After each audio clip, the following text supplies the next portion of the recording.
মানুষের লজ্জা বলে একটা কিছু থাকে। ওখানে আমি কুকুরের মতো খাচ্ছি আর তুমি এখানে ঠ্যাং তুলে বসে রয়েছো। জীবনটা আমার পুরো ছাড়কার হয়ে গেল।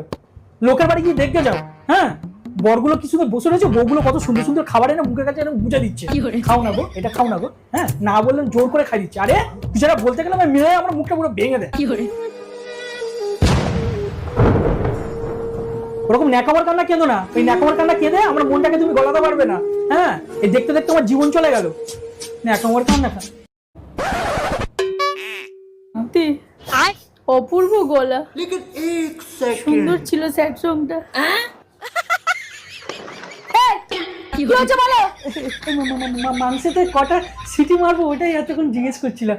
হায় ভগবান, এতদিন ধরে এত সিটি মারা শেখালাম, শিখতে পারি না। যদি বলতাম কোন মেয়ের পিছনে কটা সিটি মারতে হবে সেটা ঠিক একদিনে শিখে নিত।